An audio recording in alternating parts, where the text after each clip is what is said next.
We all know that Uber is hell-bent on stifling the competition, but can they actually be sued for it? Hey everyone, this is Kevin the Apptrepreneur, and I never thought I'd say this, but we're going to talk about Sidecar.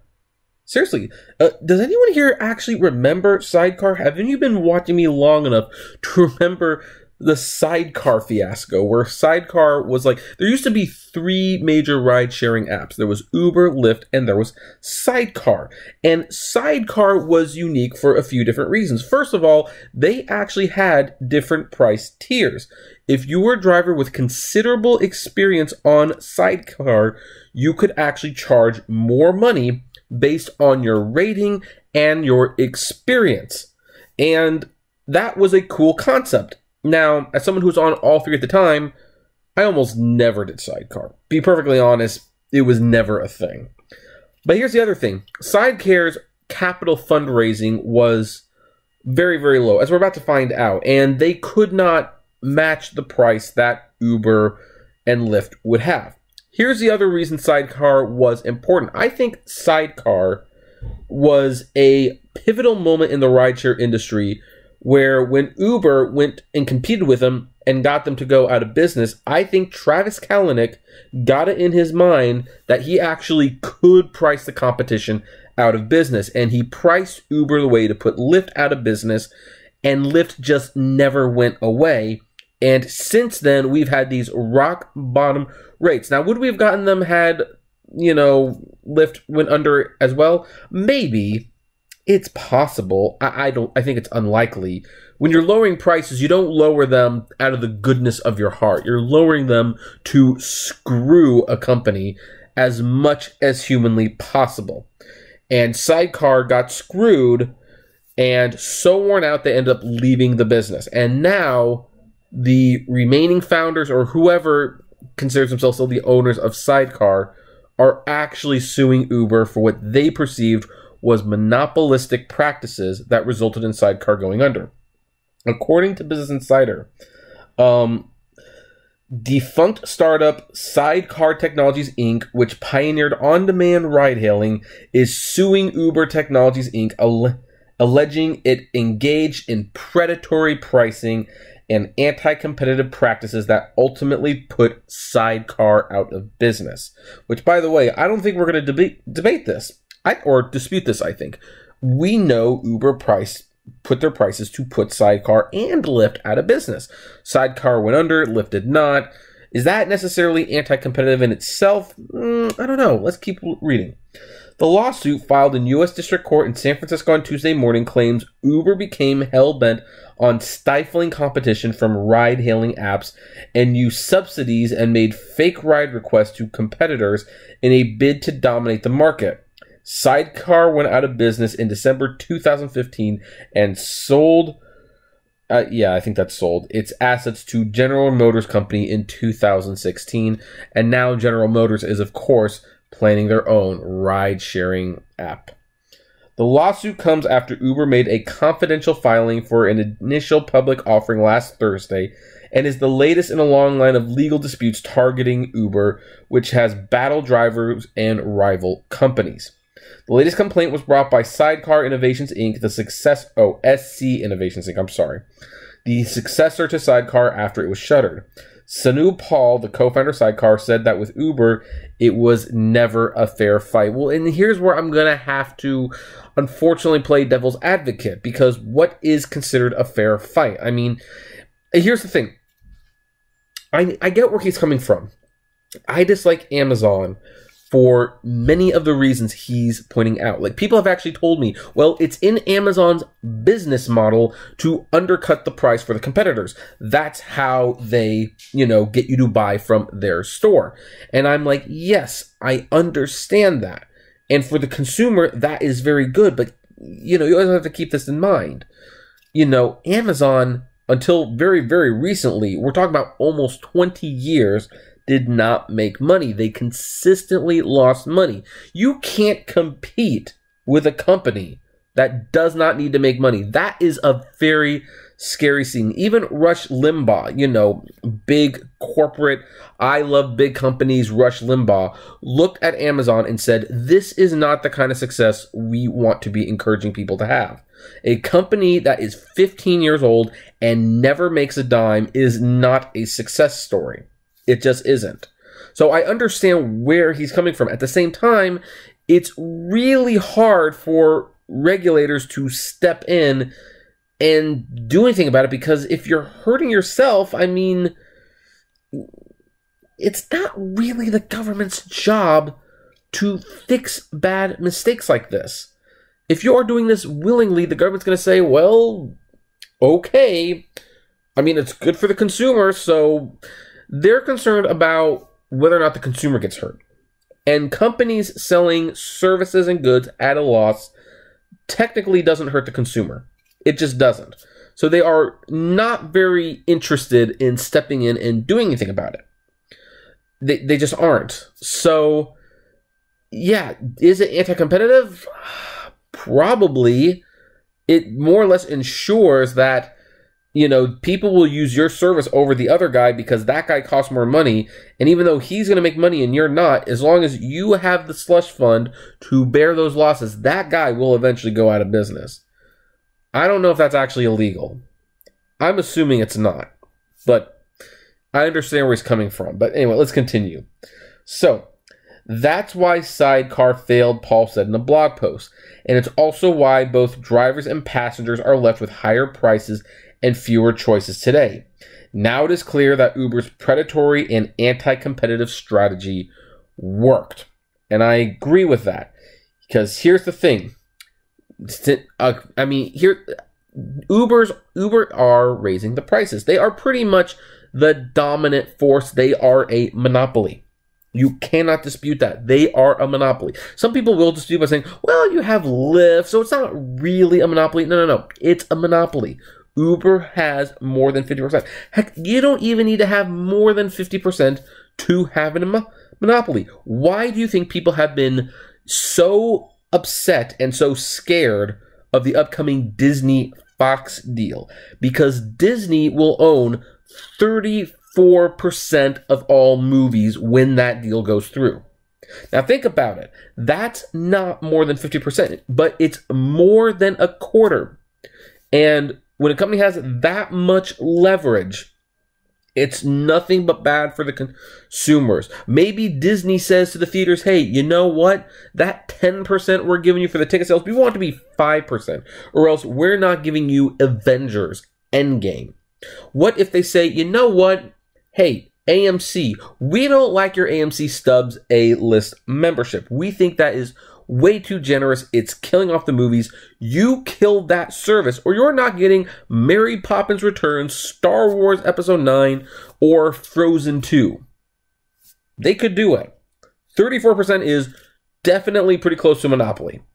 And Uber has way more than 34%. I think they control 64% of the rideshare market. That makes them very, very powerful. So what do? They raise the prices for the passenger. They raise the commission for themselves. They even cut the driver's pay. Why do you think they can get away with it? Because you can go over to Lyft. Not as busy. Don't surge as much. Don't give out the incentives. Which, by the way, the incentives, when you factor in the extra gas and driving, rarely work out in your favor. But, you know, this is what they wanted. This is what they wanted, and it will get worse. Especially if Lyft goes under, which I don't think they will, honestly. I think they're pretty good, but, you know. Anyway, let's continue. Sidecar alleged in the lawsuit that Uber senior officers and executives directed clandestine campaigns to place fraudulent ride requests on the Sidecar app. Drivers were also inundated with requests that rides were canceled before they could arrive at their destination. Now, this is something that was kind of an open secret, and if they can prove this, they might have a very, very solid case. Because I remember, especially when it comes to Lyft and Sidecar, I got more cancellations on those apps than any other app. And it got frustrating, and I would eventually go to Uber. In fact, there was one person on Lyft, I swear, This was crazy. I've never shared this story, but I'm going to share it now. It happened in Arden Fair, near Sacramento. I was driving Lyft and someone called me and I accepted and I drive a couple minutes, then they'd cancel. Then they'd call and ride. They did it so much, and at one point, I just went to the house. I parked there. I got a ride request. I accepted. I pressed I'm arrived because I'm there. Then they canceled again. At this point, I got out of the car. I went to the house. I knocked on the door and said, "Are you Lauren?" And she was like, "Yes." I'm like, "I'm your Lyft driver." She's like, "I canceled that Lyft." And I said, "I know. You canceled it 12 times. Why are you canceling it? Do you not know how to use the app? Can I help you with that?" And she admitted, "I actually don't need a ride. I'm actually for Uber. My job is to request lifts and cancel on them. That is my job." So it was a thing. I don't know if it's still a thing, but if you could prove that, then yeah, that would probably be considered anti-competitive. I don't know. Of course, it also depends if they paid for those cancellation fees, because if they're paying the cancellation fees, the court might see it differently. Like, well, they're paying the fees, so who knows? Although I will say my experience is that they usually waited just long enough for it to be an inconvenience to you, but they canceled it early enough so they didn't pay the fee. Anyway, that triggered a vicious cycle that undermined the ability of Sidecar's app to challenge Uber, the lawsuit says. Sidecar launched a high ride-hailing service in 2012 and was the first app to show passengers the price before they booked a ride and match passengers for carpooling. Which, by the way, their carpooling options were much better in terms of payment, I should add. Uber, which was founded in 2009 and had operated a black car service with professional drivers, launched its lower-cost ride-hailing service in 2013. Ride service Lyft also began in 2012, with all three companies headquartered in San Francisco. Seriously, why isn't anyone why aren't they headquartered in Tucson, Arizona? The rent's a lot cheaper there. It's all networking anyway. Uber gave bonuses and other subsidies to drivers and reduced fares to passengers and lost money on every ride, according to the lawsuit. Which, by the way, this is still true. Uber intentionally sustained near-term losses that were designed to drive Sidecar out of the market, while Uber acquired a dominant market position. I don't disagree with this. I think that is exactly what happened. Now, is that illegal? That's up for a judge to decide. I don't think it is exactly, but who knows? In 2015, Uber passengers were only paying about 40% of the cost of the ride. So, heck, I think it's still only 30%. By the end of 2015, Uber had raised $6.9 billion from private market investors, and Lyft had more than $1 billion in funding, according to data firm PinchBooks Inc. Sidecar had raised about $43 million, hardly able to compete in a subsidy war. No, they had no chance. Since 2016, Uber has raised prices for passengers in most markets, which is what companies who are in monopolistic positions do, increase its commission and cut the amount it pays per miles to drivers. So too has Lyft, Uber's chief rival, because Lyft basically realized they could copy Uber. They just let Uber take the heat for a week and then they could do it. Lyft has about 35% of the U.S. market, and last week it also filed for an IPO, which we will talk about in another video at some point this week. Most economists consider the ride-hailing industry a duopoly. Yeah, that's perfectly fair in my opinion, because these companies don't differentiate between each other whatsoever. They just do what the other does. Now, here's the thing. I think I've kind of made my point. I don't think we need to discuss this too much more. It is totally bizarre to be talking about Sidecar again. Wow. I actually even still have my Sidecar sticker. You know what? Just for kicks and giggles, although you've probably already seen it, I'm going to include the Sidecar logo. I pretty much stopped doing that for my videos, but since it kind of feels like 2 years ago, let's make it look like 2 years ago. Anyway, I would hope that they win, because I think Uber needs to get knocked down a few pegs, but I don't think this is actually illegal. And in fact, if it isn't illegal, then maybe I shouldn't be. Just because I hate Uber, I don't know if I should be encouraging this. But it is true that I don't really like the idea of companies that subsidize everything, that makes things so dirt cheap that competitors can't compete. And the competitors then go out of business. And that gives the person who sustained the losses the chance to raise the prices and do whatever they want with the market. That is not healthy for anyone, as far as I'm concerned. And I think the rideshare industry is a whole lot worse off without Sidecar. Because again, once Lyft figured out that they could just do what Uber did, then there was no more innovation. This is why I've always wanted a third serious contender. Competitors do force other companies to innovate and to try harder and to do different things. Who knows? Maybe Sidecar would be the driver-friendly option if they were still around. I don't know.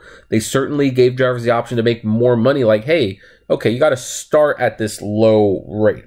But once you've established yourself and you have good reviews, you can charge more, and we will match you with people who are willing to pay better for better service.